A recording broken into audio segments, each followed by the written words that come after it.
Kana told him to calm down. Just a little bit more. Dama didn't understand and continued to open the door. But immediately after, his head rotted and peeled off. He didn't understand how or why this happened. Going back to the conversation between the two sisters, the condition to defeat Dama was sacrifice. That person was the insect Hashira, because the strength of an upper-ranked demon must be at least equivalent to 3 Hashira. So the two sisters fighting him couldn't win. There was important information from the older sister. This Dama guy loves to eat women, especially girls with excellent bodies and physical condition. The insect Hashira used herself as bait. With her status as a Hashira, how could Dama refuse? She concentrated on preparing an extremely high dose of wisteria flower poison and letting it circulate in her blood and internal organs. It took her a year to do that. Only then did the poison fully permeate her body. The insect Hashira was confident that if he absorbed her, it would be equivalent to absorbing 37 kilograms of this type of poison. If he didn't die, he would at least be crippled. Indeed, the poison was seeping into Dama's every cell. His body parts began to rot and fall off. He used all his strength to regenerate, trying to keep his body intact. This caused the dolls to shatter because they lost their power, creating a favorable condition for Kana and Inasu to rush in. But he still had enough strength to unleash his trump card. Best Lotus Bodhisattva, a puppet with extremely wide-range damage. The air around it became freezing cold, preventing both of them from approaching Dama. To get past that hand, Tena decided to use her trump card. Flower breathing, final form. Equinoctial vermilion eye. She increased the pressure on her eyes, pushing her vision to the maximum, making all movements around her simple and slow. All movements turned red due to her bleeding eyes. Thanks to this, she easily moved past the Bodhisattva Strex. While Inasu was caught by it, she rushed towards Dama to put her sword to his neck. Suddenly, the Bodhisattva turned back and blew a cold gust of air, freezing Kana's arm. Her sword movement stopped.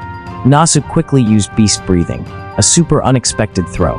Inasu's 2 swords hit Kana's sword, creating enough force to cut off Dama's head. Immediately, the head disintegrated. He wanted to regenerate like the demon king Muzan and his friend Akaza, but he couldn't. He wasn't skilled enough for that. His entire body turned into nothingness. He had truly disappeared. Although they won, neither of them were happy. Inasu was very sad because he had a mother, but she was gone before Inasu became aware. And Kana lost one eye from using her technique just now. More than that, she had lost both of her older sisters, but she couldn't cry. This had been the case since Kana was young. She was abused by her family. If she cried, they would beat her, drag her roughly around the house, and dunk her head in water. Her older brothers suffered even worse. They were kicked in vital areas and passed away the next day. That's why Kana couldn't cry. Even though sweat poured down, tears couldn't fall. Now, her 2 sisters appeared in her mind. They were united in creating a miracle. They showed her what was happening in the afterlife. The insect Hashira and the flower Hashira were smiling and laughing with their family. They looked so happy. This made Kana cry. These were tears of happiness, not sorrow. Regardless, both of them had to move forward, because the demon king Muzan was still there. Tanjiro also woke up and saw the water Hashira heating his sword. Tanjiro probably thought the water Hashira was going to eat him, but no. The water Hashira was heating his sword to stop the bleeding from his wound. The 2 brothers only needed a few more minutes to be able to continue fighting. A crow also flew by and informed the 2 of them. The insect Hashira, Inasu, and Kana had defeated upper rank 3, Dama. The love Hashira and serpent Hashira had also found the hideout of upper rank 4. Immediately, the love Hashira charged forward, unleashing a basic slash. The sound of a biwa playing echoed, causing a door to appear.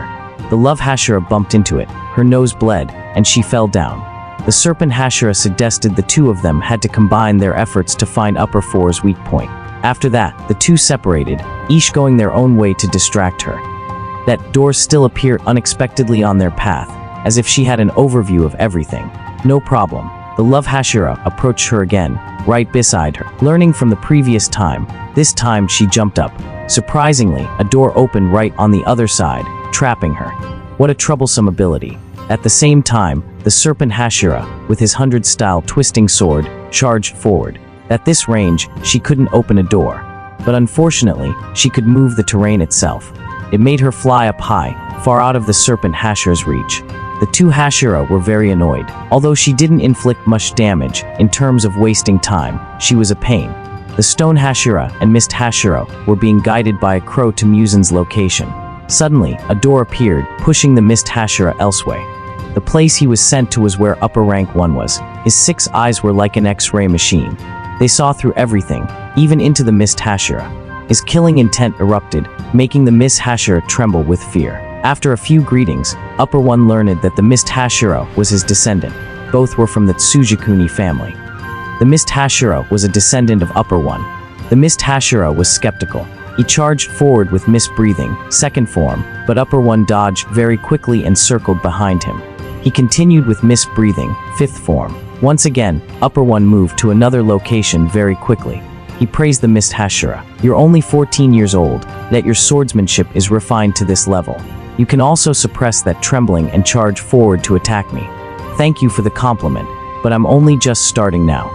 The Demon Slayer mark was activated. MoonBreathing, 7th form. Upper 1 was also surprised. This technique wasn't in the family's swordsmanship set. This kid invented a new technique. His speed was faster, but it still wasn't enough to inflict damage on upper 1. To demonstrate for his descendant, upper 1 drew his sword and used MoonBreathing, first form. An extremely fastish blocked the mist Hashira's technique and cut off one of his hands. The mist Hashira quickly tore off part of his clothes to stop the bleeding and continued the fight. Before he could even use a technique, he was pinned in the shoulder by a sword. Grandfather 1 was interested in this grandson, so he decided to turn him into a demon. To turn the mist Hashira into a subordinate for Demon King Muzan. Come on, little one, become a demon and your arm will grow back. Genya was hiding far away, observing the situation. He acted before upper 1 could turn the mist Hashira into a demon. Surprisingly, he detected this and immediately circled behind Genya. Before he could react, one of his arms fell off. Next was the other arm when he tried to pull out his sword. Immediately after, his body was cut in half. The mist Hashira screamed in despair when he didn't have the strength to pull the sword out of upper 1's body. Upper 1 knew Genya contained demon blood, so these wounds couldn't kill him. What about cutting off your head then? You'll definitely die. A sword aimed right at Genya's neck. Before things got worse, the Wind Hashira arrived and knocked that blow away. Don't touch my brother, you bastard. Genya remembered his conversation with Tanjiro. He said the Wind Hashira didn't mean any harm. Although he scolded him terribly, he didn't smell any anger coming from him, because the Wind Hashira still loved him very much. Genya, you foolish younger brother. You'd better get out of here quickly. Live a normal life, get married, have children, and die of old age. That's more meaningful for you. Leave things here to me to handle, you six-eyed bastard. Touch my brother and you're finished. The Wind Hashira easily bypassed the moon slashes to get below. An ultimate technique was unleashed, forcing upper 1 to quickly jump.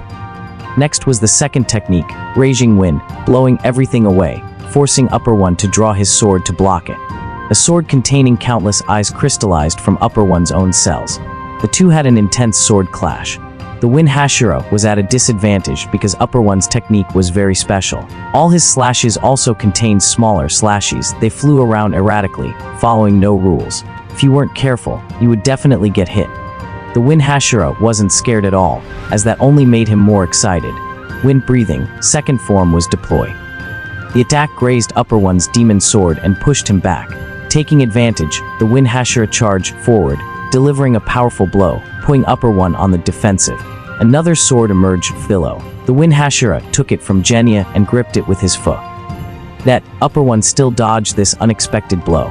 The two continued to duel with sword techniques, but upper 1 had the advantage with this skill. The more they fought, the denser the small sword fragments appear.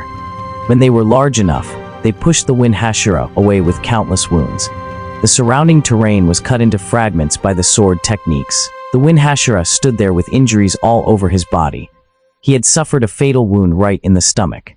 If he moved, his intestines and organs would fall out. Strangely, upper 1 stood there, eyes wide. His pulse was faster than normal. It turned out the Wind Hashira's blood contained an addictive substance. It was a rare type of rare blood. It was like nicotine in drugs, making demons who inhaled it intoxicated and dizzy. Taking advantage of the moment upper 1 was frozen, the Wind Hashira charged forward, slashing him continuously. He flexed his abdominal muscles to prevent his internal organs from spilling out. But after only a few minutes, upper 1 became alert again, because the Wind Hashira's blood had stopped flowing. At this point, the Wind Hashira was no match for him. The demon sword was right at the Wind Hashira's neck. Very quickly, he brought up the gun he had prepared, blocking it. A pull of the trigger sent a bullet through Upper One's face. No, he blocked it with his own sword. MoonBreathing swept everything away. Fortunately, the Wind Hashira was no longer there, because the Stone Hashira had arrived to help. He asked the Wind Hashira to quickly sew up his wound. Meanwhile, he would fight this Upper One. Upper One used his 6 eyes to X-ray the Stone Hashira's body. Truly perfect. A body refined to the maximum level. The Stone Hashira began to activate his weapon, sending dust flying, a flail thrown straight at Upper Rank One. While he was dodging, an axe on the other end was right at his neck. A weapon with 2 types of damage was skillfully wielded by the Stone Hashira. Stone Breathing, second form, was unleashed. A combo technique tied Upper One in a chain. He couldn't cut it because this weapon was forged with purified ore and absorbed sunlight to the maximum. Upper One could only use all his strength to push it away, causing him to lose a chunk of hair. Knowing this weapon was long range, Upper One closed in on the Stone Hashira. He was very quick, moving outside the range to maintain distance. A chain strike cut off the demon sword. Thinking he had the advantage, the Stone Hashira rushed closer to fight in close combat. But to his surprise, Upper One's sword regenerated as before, because it was made from his cells. As a result, the Stone Hashira was cut with a diagonal wound across his face. It seemed he couldn't defeat Upper One without using all his strength. The Stone Hashira gathered his energy, activating his Demon Slayer mark. The tattoo-like pattern appeared all over his arm. The 2 groups that won continued their journey. The 4 people surprisingly met at a crossroads. The Mist Hashira used all his strength to escape the sword pinned to the pillar. He bandaged his wound and continued fighting. Seeing the Mist Hashira bleeding, Genya immediately called out, "Help me pick up my body parts so I can put them back together. More than that, there's a piece of Upper One's hair over there. Bring it to me, I'll eat it." Upper One felt sorry for the Stone Hashira, because those who activate the Demon Slayer mark will die before they turn 25. The Stone Hashira is currently 27 years old. Meaning, after tonight, he will pass away. The Stone Hashira wasn't scared at all, because he had been preparing for this day for a long time. If you're afraid of death, you can never become a Hashira. What could be more wonderful than dying in glory? The 2 sides continued to unleash their refined techniques. The Wind Hashira finished sewing up his wound. He was very angry at Upper One. That caused his Demon Slayer mark to activate immediately. He charged into the battle with Upper One. The ultimate techniques of the 2 Hashira continuously rained down on him. He was surprised that their techniques were different, yet they fought so well together. Actually, that was the result of the recent Hashira training. Genya ate the piece of Upper One's hair. The change in his body immediately began. His body parts regenerated rapidly. He felt strength surging through his body. Upper One's cells are truly miraculous, and that sword fragment, he would keep it for his trump card. When the blood of the Upper One flowed in Genya's body, he immediately heard Muzan's voice echoing, "Upper One, how many Hashira have you killed? Don't let a single one reach my location at this time." After fighting for a while, Upper One determined these were the 2 strongest Hashira in the Demon Slayer Corps. If he killed them, getting rid of the others would be much easier. The Stone Hashira, though blind, was the strongest among them. Relying on the sound of the chain, he could visualize everything around him and move around it very skillfully. So Upper One would target the Wind Hashira, because he was weaker. But he judged wrong. Weaker doesn't mean he's easily bullied. The slash cut off a large chunk of Upper One's hair. While still surprised, the Stone Hashira closed in on him. An axe struck, cutting off one of Upper One's ears.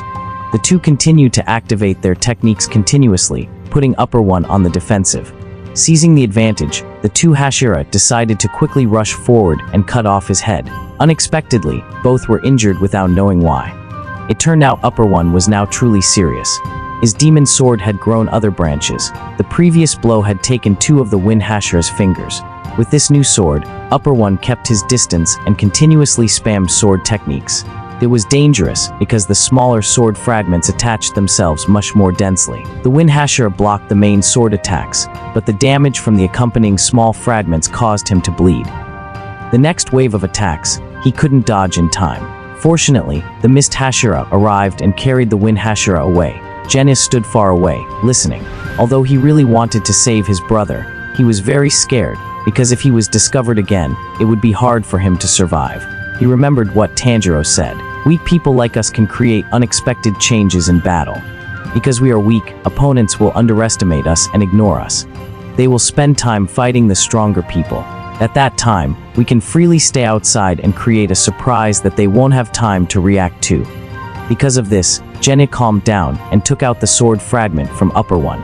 He swallowed it whole to prepare for his new transformation. On the battlefield, the Hashira had to constantly dodge techniques from Upper One. They couldn't get close to him at all.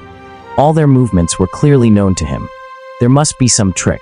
The stone Hashira realized it seemed to be related to those 6 eyes. They weren't just for seeing. If he could do it, I can do it too. The stone Hashira focused his mind, looking into emptiness. And then he saw what Upper One saw. Blood vessels, heart rate, circulation of his body. He continued to spam techniques, not allowing the 3 Hashira to get close. The stone Hashira saw everything, so he timed his counterattack. A bead from his prayer beads flew to Upper One's arm. It slowed down his movement for a moment, creating an opportunity for the Wind Hashira to land an opening blow. Immediately after, the flail took one of his arms. The Mist Hashira also had to sacrifice another leg to pin his sword into Upper One's body. The other 2 Hashira also charged in to assist. What a perfect time for Upper One to unleash his ultimate technique, sweeping away all 3 Hashira. But it wasn't that easy. Genya was still outside, aiming. A gunshot echoed, along with a slash from Upper One. Although he had detected it, the bullet curved like a living creature. It had pierced into his body. Genya's appearance had changed, looking exactly like Upper One. Meaning, he also inherited some of his ability. A few bullets immediately blossomed into thorns, fixing Upper One in place. This is the blood demon art within Upper One's moon techniques. The 2 Hashira were getting closer and closer, and he felt death approaching. It had been a long time since he had felt this fear. About 400 years ago, he had a duel with his younger brother named Yorishi. The 2 were twin brothers. Yorishi was still human, so he couldn't save old age. He was over 80 years old, while Upper One had become a demon and remained in his youth. He was surprised that his brother had the Demon Slayer mark and still lived to this age. This was a rare case that had happened before. His purpose here was to follow Muzan's orders, to eliminate his younger brother, the one who possessed sun breathing. Although he was old, Yorishi still fought better than his older brother. He quickly cut off his head. He tried to keep his head from falling off. Just one more blow, and he would be finished. But Yorishi died of old age before unleashing the second blow. Upper One watched, haunted until this day.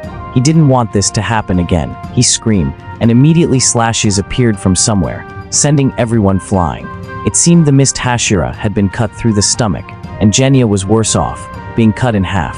It turned out there were countless sword fragments all over Upper One's body. It was these that had caused the sword attacks just now. Ignoring the danger, the 2 Hashira continued to charge forward. The Mist Hashira needed to do something, otherwise everyone would die after the next blow. Suddenly, his sword turned bright red. It burned Upper One from within, causing his body to freeze. There was still a bullet inside Upper One. Genya immediately made it sprout roots, restricting Upper One's movement, creating an advantage for the stone Hashira to pin his flail to his neck. The Wind Hashira charged forward and struck the flail hard. The 2 weapons collided, turning red. Everything turned red, just like Yorishi's sword once did. It smashed Upper One's head to pieces on the ground, but his body didn't disintegrate. The Hashira continued to attack and slash without rest. Consecutive breathing techniques were unleashed, inflicting damage on Upper One. Suddenly, he teleported out of everyone's fighting range. His head had regenerated into an extremely hideous form. Since his head had just grown back, he must still be weak. The 2 Hashira continued to charge forward to cut it off again. Upper One turned to look at the sword the Wind Hashira was holding. His image was reflected in it. Oh, what an ugly, strange face. Is this grotesque appearance worthy of a swordsman? This isn't what I truly wanted. Due to a moment of carelessness, the regeneration process at the wound inflicted by the Mist Hashira spread, causing his body to disintegrate. He tried to cling on to regenerate, but it was too late. The 2 Hashira had attacked. Consecutive slashes tore apart the parts of his body. The recovery process failed, causing his body to continue disintegrating. We are taken back to Upper One's past with Yorishi. The 2 were twins from birth. Yorishi already had a red scar, later called the Demon Slayer mark. The whole family thought it was a curse. The father wanted to kill him off, but the mother stopped him. The family agreed that Yorishi would be sent to a temple at age 10 to become a monk. Because of the scar, the 2 brothers were treated very differently. Upper One ate and slept well, lacking nothing. As for Yorishi, it was the opposite. He was left with nothing. The place he ate and slept was like a coffin. Upper One also felt pity, so every day he hid food from his father and brought it to Yorishi. Upper One even gave Yorishi a small flute. In Upper One's eyes, Yorishi was pitiful. He was always clinging to his mother's hand. Upper One dreamed of becoming a swordsman, so he was taught by a sword master. Yorishi watched Upper One practice and found it interesting, so Yorishi also tried out a few basic moves with the master. The surprising thing was that a kid who knew nothing about swordsmanship beat up the master, even hitting him in all his weak points. Something Upper One had never been able to do. After that match, Yorishi gave up his dream of becoming a swordsman because he didn't like hitting people. But Upper One really wanted to know that swordsmanship secret. Yorishi said that when the master was about to attack, his lungs would move strongly. You just had to clearly see the position of the joints, muscles, tendons contracting, and the direction of blood flow. It turned out that in Yorishi's eyes, all living things were transparent. He was born with this eye, just like the scar on his forehead. Upon hearing this, Upper One started to feel uneasy. Upper One was afraid that Yorishi's natural swordsmanship talent would change his father's view of Yorishi. From then on, their fates would be swapped. Yorishi would be loved and pampered by his father, while Upper One would have to live in that coffin. While lost in thought, Yorishi came to announce that their mother had passed away. At the same time, Yorishi also said he would leave and wander, not wanting to go to the temple. And this flute, Yorishi would keep it forever, cherishing it as if Upper One were with him. Upper One heard this and didn't say anything, because Upper One thought, what the hell is Yorishi doing? Since Upper One saw Yorishi was more exceptional than himself, Upper One had become indifferent and resentful towards Yorishi. When Yorishi left, Upper One learned the truth. With that eye, Yorishi knew their mother had been paralyzed on one side for several years. That was why Yorishi often helped his mother walk, as if he were being pampered. Upper One's jealousy and hatred grew stronger. Fortunately, Yorishi completely disappeared from that day on. No one could find him. Many years later, Upper One got married and had children, living a life where he got whatever he wanted. One night while marching outside, Upper One's team was killed by a demon. Upper One couldn't do anything but be scared. And then Yorishi appeared, cutting off the demon's head. Yorishi's swordsmanship ability was now at a level where no one could match him. Yorishi came to greet Upper One a few times and then continued wandering.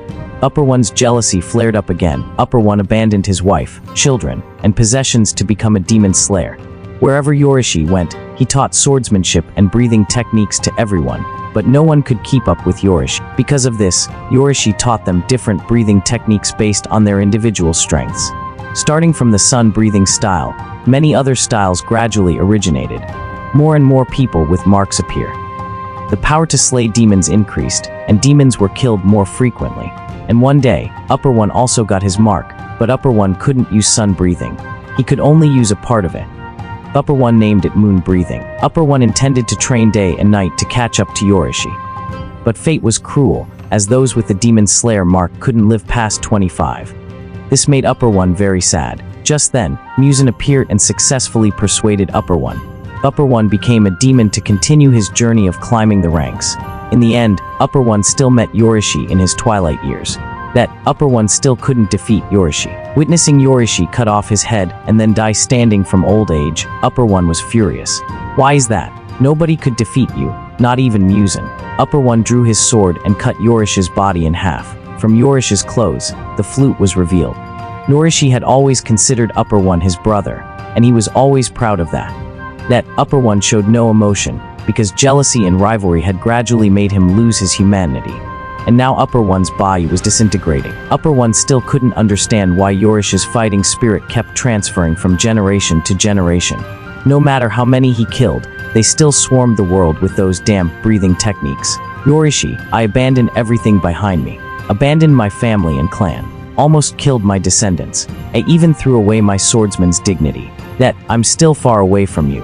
Upper One couldn't reach where Yorishi reached. Couldn't see the world Yorishi saw. Tell me, what was I born into this world for? Yorishi. Upper One had completely disintegrated, revealing Yorishi's flute. Although Upper One had disintegrated, the wind Hashira was still slashing wildly everywhere. It wasn't until the stone Hashira came closer that he realized the wind Hashira had passed out. Everything until then was just his body's reflex.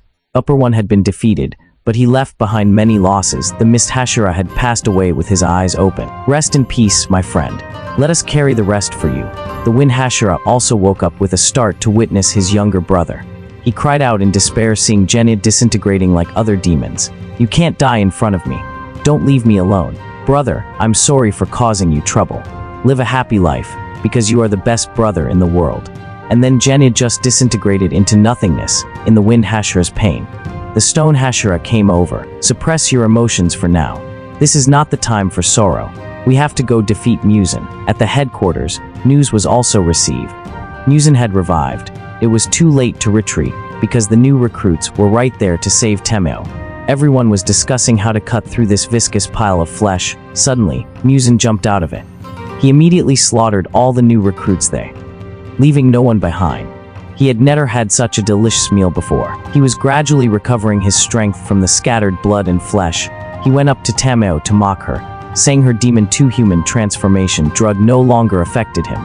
Immediately after, he crushed her in an instant. Yushiro also sensed it. The one who created him was gone. Wherever Muzan went, he slaughtered the new recruits there. Everywhere there was only blood and dead bodies. That was the mistake in the strategy of the Ubuyashiki siblings. The boy was stunned, not believing his own decision anymore. What to do now? One wrong move had led to countless unnecessary sacrifices. Seeing this, his younger sister came closer and slapped him. Wake up, brother. Give orders to everyone. It's not over yet. Because of that, the boy stabilized his spirit. Immediately, through the crow, he announced to all the Hashira, gather quickly. The serpent Hashira and love Hashira couldn't go, because they had to block Upper 4 there. If they just left, they wouldn't be able to lure Muzan out into the sunlight, because Upper 4 would prevent that. Unexpectedly, someone's hand pulled the love Hashira back. In the end, the first people to encounter Muzan were Tanjiro and the water Hashira. Standing before the Demon King, both had to be very calm, carefully considering their moves. One wrong step and they would be finished. So Muzan attacked first with his tentacles. Both had to strain their eyes to dodge his tentacle. They were elastic and contained many sharp blade fragments. The attack range was also very wide and fast, so fast that Tanjiro couldn't keep up with the speed and could only rely on his senses to predict. With his sharpness, he closed in on Muzan, but he wasn't fast enough to land his slash. As a result, he was sent flying by Muzan, blinding one eye. The water Hashira quickly jumped in to save him. The two brothers didn't need to approach him. They just needed to buy time and wait for reinforcements.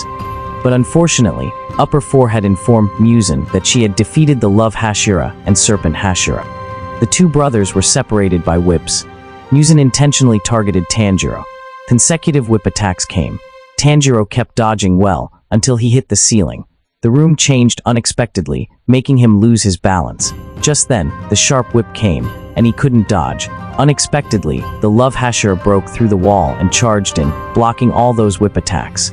The Serpent Hashira was also present, protecting Tanjiro. Muzan yelled loudly, "What happened?" Upper 4, answer. On the other side, she was being controlled by Yushiro. "You killed Temeo. I will make you pay. I will drag you out into the sunlight."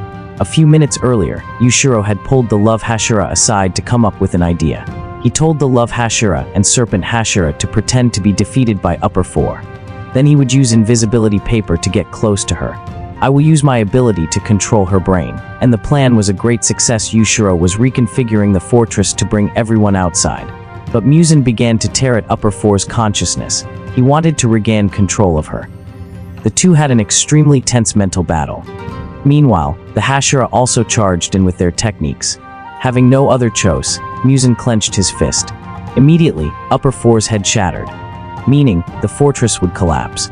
But the battle inside continued non-stop. The Love Hashira was facing a sharp whip right in her face. Tanjiro grabbed a nearby sword and quickly threw it towards Muzan. It hit its mark and pierced through his head. Just as the fortress was completely destroyed, it sent everyone flying outside. Everyone landed in the center of the city. There was only about an and 30 minutes left until sunrise. Everyone had to hold off Muzan until then. Muzan was raging, destroying everything. "Do you think you can defeat me? I will slaughter everyone before dawn." Black whips were continuously unleashed by him over a wide area. The Hashira quickly moved past them and closed in on him. Their breathing techniques were unleashed simultaneously, stopping all his movements, creating an opportunity for the Serpent Hashira to deliver his slash. The sword severed his neck. Surprisingly, his head didn't fall off, meaning everyone will have to pay the price for this. Unexpectedly, new recruits charged in from somewhere, blocking all of Muzan's attacks on the Hashira. They didn't care about their lives, aiming to help the Hashira survive. They are everyone's hope.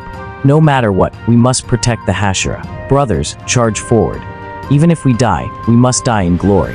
Tanjiro really wanted to go help, but he spit blood and lay motionless, because the such wound on his eye contained Muzan's blood, like a potent toxin eating away at Tanjiro's cells. He wouldn't turn into a demon, but would die soon after, and that marks the end of this heart-pounding chapter in the epic battle between the Hashira and the Upper Moons. A chapter filled with blood, sacrifice, and long-buried truths. From the heartbreaking loss of the insect Hashira, to Zenitsu's awakening, and the fated clash between the Wind Hashira and Upper Moon 1. This is only the beginning. Thank you so much for watching until the end. The story is far from over, and even more intense twists are waiting just ahead. If you enjoyed this video, don't forget to hit that like button, leave a comment with your thoughts, and subscribe so you won't miss the next chapter, where the stakes get even high. We'll see you in the next episode of this unforgettable war between humanity and demons.